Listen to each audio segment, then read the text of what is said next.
Mukunda jewellers మొట్టమొదటి factory outlet ఇప్పుడు కూకట్పల్లి, కొత్తపేట్, సోమాజిగూడ మరియు ఖమ్మంలో. నమస్తే, మీరు చూస్తుంది సుమన్ టీవీ. నేను మీ కీర్తి. ఈ రోజు మనతో పాటు ఉన్నారు ప్రముఖ ఆస్ట్రాలజర్ శ్రీ నందిపట్ల శ్రీహరి శర్మ గురువు గారు. నమస్తే గురుగారు. వాగర్థావివ సంపృక్తౌ వాగర్థ ప్రతిపత్తయే జగతః పితరౌ వందే పార్వతీ పరమేశ్వరౌ. ఆదిత్యాయ చ సోమాయ మంగళాయ బుధాయ చ గురు శుక్ర శనిభ్యశ్చ రాహవే కేతవే నమః. శృంగేరి జగద్గురు పీఠాధిపతులకి, కంచి పీఠాధిపతులకి నమస్కారములు తెలియజేసుకుంటూ కార్యక్రమాన్ని ప్రారంభిద్దాం. గురుగారు, పితృపక్షాలు నడుస్తున్నాయి కదా, మరి ఈ రోజుని సద్వినియోగం చేసుకొని అసలు పితృదోషాలు పోగొట్టుకోవడానికి ఏం చేయాలి, ఎలా చేయాలి, అసలు పితృదోషాలు అంటే ఏంటి? వీక్షించేటువంటి సుమన్ టీవీ ప్రేక్షకులు కూడా గమనించాల్సినటువంటి అంశం ఏంటంటే, ఈ వీడియోని ఆశాంతం వీక్షించండి. ఓపెన్ చేసినప్పుడు మీకు గనక సమయం లేకపోతే దీన్ని లైక్ చేసుకొని పెట్టుకోండి. కనీసం రాత్రి పడుకునే ముందైనా కానీ ఈ వీడియోని పూర్తిగా ఒకసారి చూడండి. ఎందుకంటే ఇది చాలా అద్భుతమైనటువంటి ఇన్ఫర్మేషన్. ఇది ప్రతి వ్యక్తిలో, ప్రతి కుటుంబంలో దీనికి సంబంధించినటువంటి లింకు మీ యొక్క జీవితాల్లో ఉంటాయి అని చెప్పడంలో ఏమాత్రం సందేహం లేదు. కాబట్టి అత్యంత అరుదైనటువంటి ఈ వీడియోని మీరు పొందుపరుచుకోండి. మీరు ఫ్రీగా ఉన్నప్పుడు మాత్రమే ఈ వీడియోని చూసేటట్టుగా దీన్ని లైక్ చేసి పెట్టుకోండి. ఇక పితృదోషము, ఈ పితృపక్షాలు ఎలా మనం సద్వినియోగపరచుకోవాలి, అసలు పితృదోషం అంటే ఏందో తెలుసుకుందామమ్మా. పితృదోషం అంటే తండ్రి వైపు 7 తరాలు, తల్లి వైపు 4 తరాలలో ఏవైనా దుర్మరణాలు, అంటే road accident, fire accident, suicide attempt, నదిలో బావిలో పడి చనిపోవడం, ఇంట్లోంచి వెళ్ళిపోవడం, లివర్ ఫెయిల్యూర్ అయ్యి, కిడ్నీ ఫెయిల్యూర్ అయ్యి, క్యాన్సర్తో చనిపోవడం, అలాగే 60 సంవత్సరాల లోపల ఏ విధంగా చనిపోయినా, అంటే అల్పాయుష్యం అని అంటారు.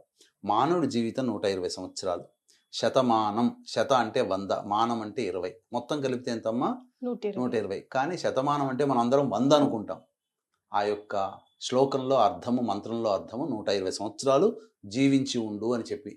కాబట్టి అందులో అల్పం అంటే సగం. 60 సంవత్సరాల లోపల మనిషి ఏ విధంగా చనిపోయినా, హార్ట్ అటాక్తో కావచ్చు, నార్మల్గా కావచ్చు, ఏ విధంగా చనిపోయినా అది పితృదోషమే. ఎందుకనంటే ప్రతి వ్యక్తికి కూడాను కొన్ని కోరికలు ఉంటాయి.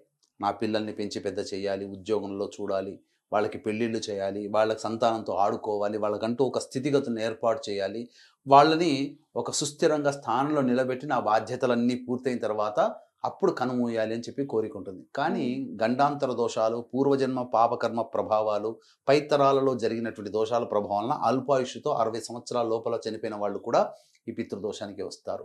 ముఖ్యంగా కరోనాలో చనిపోయిన వాళ్ళు కూడా పితృదోషమే.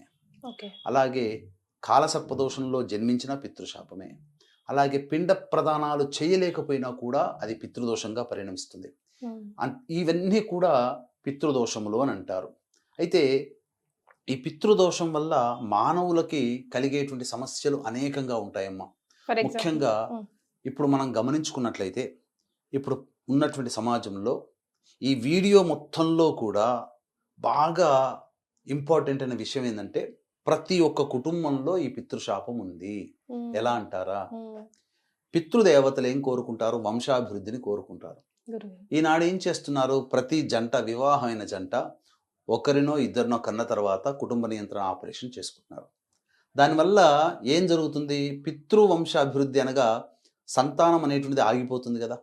కేవలం ఈ శరీరం దేనికి ఉపయోగపడుతుంది? భోగాన్ని అనుభవించడానికి మాత్రమే, సుఖాలని అనుభవించడానికి మాత్రమే నీ శరీరాన్ని తయారు చేసుకున్నాం.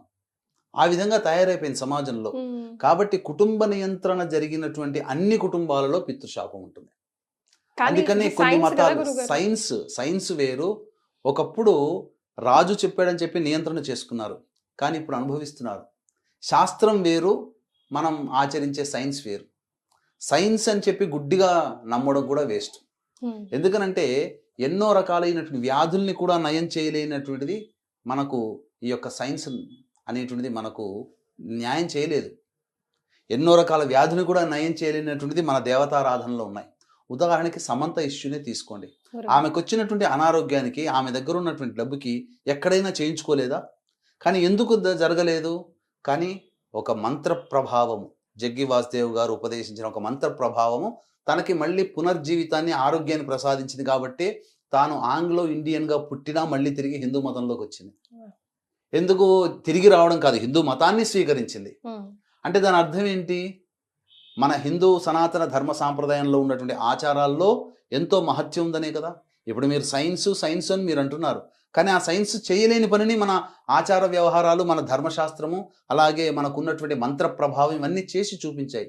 కాబట్టి వీటికి లెక్కలు అడుగుతామంటే ఇవన్నీ మర్చిపోతారు. గుడ్డిగా సైన్స్ అని పట్టుకుంటే కూర్చుంటే లాభం. ఈ రోజు కూడా వైద్యము, మీకు పసరికలు వస్తే, జాండీస్ వస్తే వైద్యం లేదు అల్లోపతిలో, మరి ఆయుర్వేదంలో ఉంది.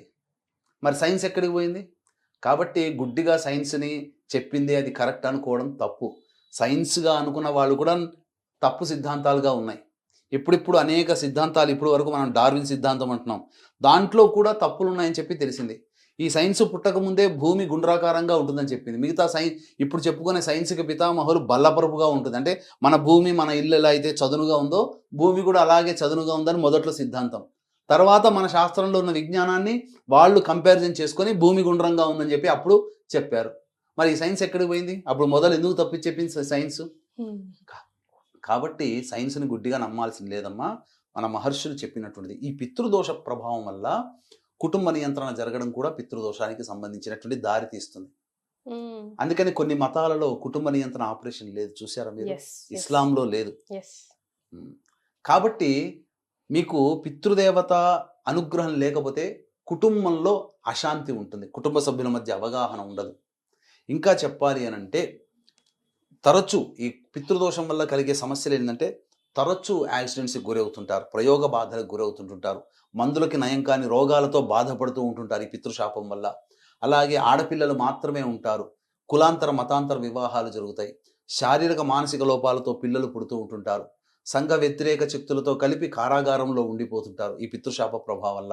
అలాగే డైవర్స్లు అవుతూ ఉంటుంటాయి. ఒక విధంగా చెప్పాలనంటే అగ్నిసాక్షిగా ప్రమాణం చేసిన తర్వాత ఆ అమ్మాయిని కానీ అబ్బాయిని కానీ విడిచిపెట్టి మళ్ళీ నువ్వు ఇంకొక వివాహం చేసుకున్నావంటే మాట తప్పినట్టు. అంతేకాకుండా పితృదేవతల ఆగ్రహానికి కూడా గురవుతున్నట్టే లెక్క. కాబట్టి ఎన్ని ప్రభావాలు మన కుటుంబాలలో ఈ పితృశాప ప్రభావంలో జరిగేటువంటిది ఏంటంటే ఎంత గొప్ప చదువుకున్నా సరైనటువంటి ఉద్యోగంలో ఉండలేకపోతుంటారు. అలాగే ఇంకా చెప్పాలి అంటే సంపాదించిన సొమ్మంతా నష్టపోతుంటారు, కుటుంబ సభ్యుల మధ్య అవగాహన ఉండదు, తల్లికి తండ్రికి, తండ్రికి కొడుక్కి, కూతురికి సంబంధ బాంధవ్యాలు ఉండవు, అందరూ ఒక మాట మీద రాలేకపోతూ ఉంటుంటారు. అలాగే ఏ జన్మలో ఏ పాపం చేసుకున్నామో ఇన్ని కష్టాలు అనుభవిస్తున్నామని చెప్పి తరచూ వాపోతుంటారు కదా. ఆ కష్టాలు రావడానికి కూడా పితృదేవతలే కారణం. అంటే గురుగారు, మనం అస్సలు స్వచ్ఛమైన ప్రేమ అంటే మన తల్లిదండ్రులదే అని చెప్పుకుంటాం కదా.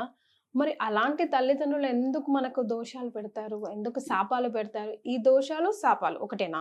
దోషాలైనా శాపమైనా ఒకటేనమ్మా. శాపమే దోషంగా పరిగణిస్తుంది తదనంతర కాలంలో. మరి మీరు అన్నట్టుగా తల్లిదండ్రులు ఎందుకు పెడతారు? అల్లారు ముద్దుగా పెంచుకుంటారు, తాత ముత్తాతలు పెంచుకుంటారు కదా. మరి ఎందుకు పెడతారంటే దుర్మరణం పాలైన వ్యక్తి యొక్క ఆత్మ చాలా ఘోషకి గురవుతుంది, నరకయాతన అనుభవిస్తుంది. ఎటువంటి నరకయాతన అంటే ఒక స్త్రీమూర్తి డెలివరీ అయితే ఎంత బాధపడుతుందో దుర్మరణం పాలైన వ్యక్తి యొక్క ఆత్మ మోక్షాన్ని పొందకుండా అంతకి 1000 రెట్ల బాధను అనుభవిస్తుంది. ఎందుకని గురుగారు? అది నరకయాతనమ్మా. ఎందుకు అని అంటే మనిషికి చనిపోయిన తర్వాత తన యొక్క కారణ శరీరం, యాతనా శరీరం అని 2 ఉంటాయి. కారణ శరీరం అనేటువంటిది మనిషి చనిపోయిన తర్వాత వారసులు పెట్టేటువంటి పిండ ప్రదానం వల్ల కారణ శరీరం ఏర్పడుతుంది. అది ఆ కారణ శరీరం అనేటువంటిది తాను చేసుకున్నటువంటి పాపకర్మల్ని పుణ్యకర్మల్ని అనుసరించి అనుభవించడానికి వెళుతుంది. మనిషికి 2 శరీరాలు వస్తాయి మన యొక్క శరీరానికి, మన హిందూ ధర్మంలో చెప్పినటువంటి శాస్త్ర ప్రకారం. కాబట్టి కారణ శరీరం అనేటువంటిది మళ్ళీ తిరిగి జన్మ ఎత్తి ఆ పాపకర్మల్ని మోయడానికి మళ్ళీ ఇంకొక జన్మ ఎత్తాల్సి వస్తుంది. యాతనా శరీరం అనేటువంటిది ఈ యొక్క దుర్మరణం పాలైనటువంటి వ్యక్తుల కుటుంబాల్లో ఉన్నటువంటి విధంగా ఆ యాతనా శరీరం అనేటువంటిది ఏర్పడి నరకయాతన అనుభవిస్తుంది. అది మోక్షాన్ని పొందకుండా ఆకలి దప్పులు. ఎందుకనంటే ఆ దుర్మరణం పాలైనటువంటి వ్యక్తి యొక్క ఆత్మకి ఎటువంటి పిండ ప్రదానాలు చేరవు.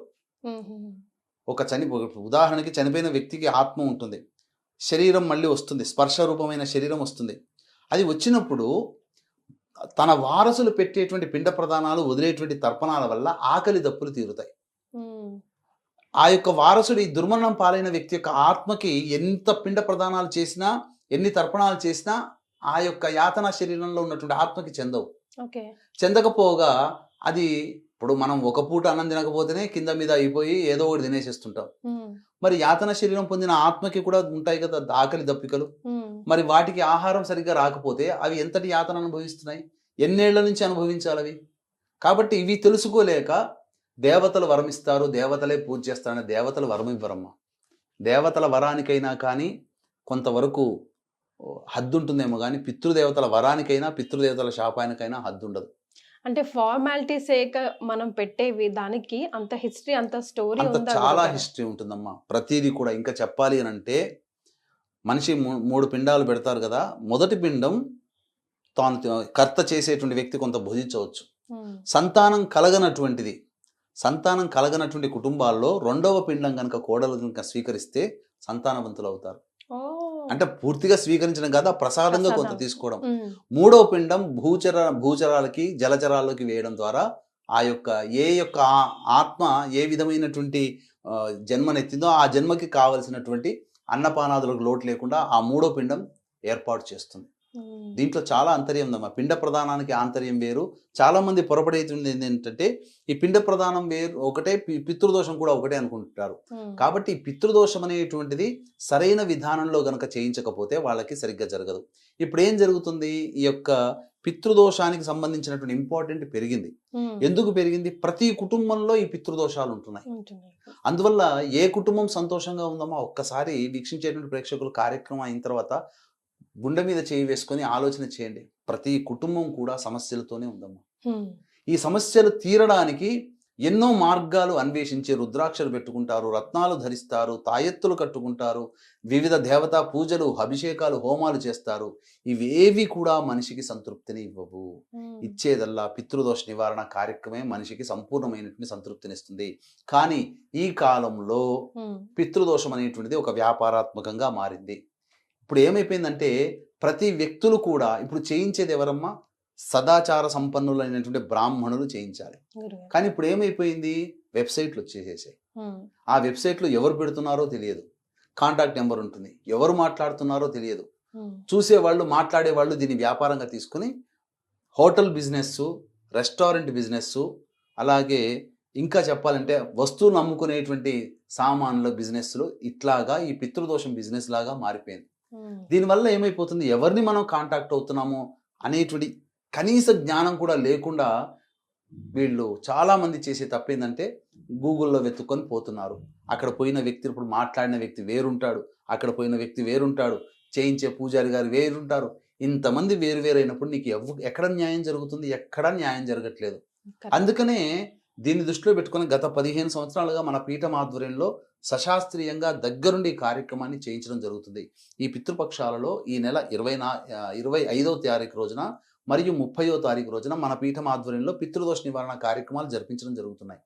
కాబట్టి అవకాశం ఉన్న వాళ్ళు కార్యక్రమ తదనంతరం కాంటాక్ట్ చేసి పూర్తి వివరాలు తెలుసుకోవచ్చు. దీనికి తండ్రి లేని వాళ్ళు మాత్రమే చేయడానికి అర్హత ఉన్నవాళ్ళు. ఆడపిల్లలు ఉంటారు, ఆడపిల్లలు చేయడానికి లేదు. అనారోగ్య సమస్యలో ఉండి రాలేని వాళ్ళు ఉంటారు. అలాగే కొడుకులు చేయడానికి లేదు, అంటే తండ్రి ఉన్న కొడుకులు చేయడానికి లేదు. అటువంటి వాళ్ళకి బ్రాహ్మణుని కర్తగా పెట్టి చేయించుకోవచ్చు. ఈ పితృశాప ప్రభావం వల్ల సమస్యలు అనేకంగా ఉంటాయి. పిల్లలు వృద్ధిలోకి రారు. ముఖ్యంగా ఈ కాలంలో పెళ్లిళ్ళు కాక ఇబ్బంది పడుతున్న వాళ్ళు చాలా మంది ఉన్నారు. పెళ్లిళ్ళైనా సంతానం కలగని వాళ్ళు ఉన్నారు. ఇన్ని రకాలైనటువంటివి, అన్ని బాగున్నా దాంపత్య లోపంతో ఇబ్బందులు పడి 2-3 డైవర్స్లు అయిన వాళ్ళు ఉన్నారు. అలాగే ఎంతో గొప్పగా సంపాదించుకొని ఒక అనాలోచిత నిర్ణయం తీసుకొని ఒక పెట్టుబడి పెడతారు, పూర్తిగా నష్టపోతారు. ఇవన్నీ కూడా ఈ పితృశాప ప్రభావాల వల్ల ఉంటాయి. అంతేకాకుండా పెళ్ళైన దారభ్యత జీవితంలో ఎదుగు బొదుగుదు లేని సంసారాన్ని గడిపే వాళ్ళు కూడా వీక్షించేటువంటి ప్రేక్షకుల్లో ఉన్నారు. అన్నిటికంటే మించమ్మ, ఒకప్పుడు గుడిసెలో ఉన్న సంతోషంగా ఆనందంగా ఉన్నవాళ్ళు ఉన్నారు. కానీ ఈరోజు బంగళాల్లో మిద్దెల్లో ఉన్న సంతోషం కోసం ఎదురు చూడాల్సిన పరిస్థితి వస్తుంది. సంతోషం లేని జీవితాలు గడుపుతున్నారు. ఒకటా రెండా, ఒక సమస్య 2 సమస్యల, ఇలా చెప్పుకుంటూ పోతే అనేకమైనటువంటి ప్రధాన సమస్యలకి ఈ పితృశాపం కారణం. దేవుని పూజ చేస్తున్నామే, ఎన్ని పూజలు చేసినా దేవుడు ఫలించరా, దేవుడు మనకు వరం ఇయ్యడా అంటే దేవుడికి కూడా ఏం చేయలేడమ్మా. ఎందుకనంటే మన తండ్రి, గతించినటువంటి తండ్రి, తాత, ముత్తాతలు వీళ్ళు బ్రహ్మ విష్ణు మహేశ్వరులుగా రూపాంతరం చెందారు. వాళ్ళకి ఆ స్థానం ఉంది. వరాహ పురాణంలో ఏం చెప్పబడి ఉందనంటే పితృదేవతలు దేవతలతో సమానమైనటువంటి భాగాన్ని ఇవ్వడం జరిగింది మహావిష్ణు స్వరూపముగా. కాబట్టి దేవతలు కూడా ఏం ఏం ఆలోచిస్తారనంటే, మనకేదైనా మంచి జరగాలి అనంటే పితృలోకంలో ఉన్న పితృదేవతలకి ట్రాన్స్ఫర్ చేస్తారు. నీకు అవకాశం ఉంది, మీ కుటుంబంలో సంతానం కోసం ఎదురు చూసే జంట ఉంది, నీకు ఇవ్వాలనిపిస్తే ఇవ్వు నాయన. అలాగే అభివృద్ధి కోసం, మంచి గవర్నమెంట్ జాబ్ కోసం, లేదా మంచి వ్యాపారం చేయాలని చెప్పి, లాభాలు గడించాలని చెప్పి చేస్తుంటారు. అన్నీ మనకు అనుకూలంగా జరగాలన్నా పితృదేవత అనుగ్రహమే కావాలి. అందుకనే విధి విధానముగా ప్రతి చనిపోయిన దారభ్యత ప్రతి నెల పిండ ప్రదాన కార్యక్రమాలు చేయాలి. రైట్. ఇక తర్వాత సంవత్సరీకం అయిన తర్వాత మళ్ళీ చనిపోయినటువంటి తిథి రోజున పిండ ప్రదానం చేయాలి ప్రతి సంవత్సరం. రైట్. పితృపక్షాలలో చేయాలి. ఇలా చెప్పుకుంటూ పోతే పితృదేవతల్ని ఆరాధన చేయడానికి మన శాస్త్రం పెద్దపీట వేసింది. కానీ ఇప్పుడున్నటువంటి బిజీ లైఫ్లో ఇవన్నీ ఏవి చేయలేకపోవడం వల్ల మనము కన్న తల్లిదండ్రులని, దేవుణ్ణి నిందించుకుంటూ బ్రతుకుతున్నాం తప్ప మనలో లోపం ఉంది. మనం పితృదేవత ఆరాధన చేయలేకపోయాము. మన కుటుంబంలో మోక్షాన్ని పొందని ఆత్మలు ఉన్నాయి. మరి ఎలా తెలియచేయాలమ్మా వాళ్ళకి ఆ మోక్షాన్ని ప్రసాదించమని అంటే, మనకు ఏదైనా అనారోగ్యం వచ్చిందనుకోండి, మనకు కంటి నొప్పి లేదా తలకాయ నొప్పి లేచింది, ఏం చేస్తాము? 4 రోజులు చూసేసి కంటి డాక్టర్ దగ్గర పోతాం, సైట్ పెరిగిందేమో అని. అలాగే కడుపు నొప్పి, అనేక రకాలైనటువంటి రోగాలకి కొన్ని సిమ్టమ్స్ ఉంటాయి, తరచూ వస్తున్నాయంటే డాక్టర్ని సంప్రదిస్తాం. దాని తగ్గట్టు షుగర్ వచ్చేస్తుంది. షుగర్ వచ్చినప్పుడు ఏమవుతుంది? కంటికి సంబంధించిన ఇబ్బందులు వస్తాయి, కాళ్ళకి సంబంధించిన తిమ్మిర్లు వస్తుంటాయి, ఎక్కువగా మూత్రం పోతుంటాం. అలాగే ఇలా అనారోగ్య లక్షణాలు ఇవి ఉంటాయి కదా. ఈ లక్షణాలను బట్టి డాక్టర్ని సంప్రదిస్తాం. మరి పితృదేవతలకి మోక్షాన్ని పొందలేదని ఎలా తెలుస్తుంది?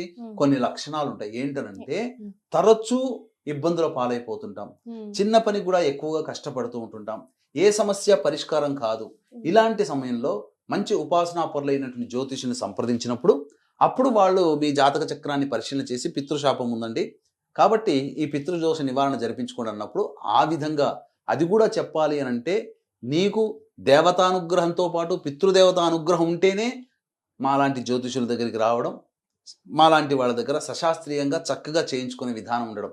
ఇంకా ఈ పితృశాపం ఉన్నప్పుడు ఎలా ఉంటుందనంటే, కొంతమంది ప్రయత్నం చేస్తారు కానీ విధానాలు లక్షణాలు అన్ని విన్న తర్వాత ఆ పితృదోష నివారణ చేయడానికి వెనక్కి వెళ్ళిపోతారు, చేయరు.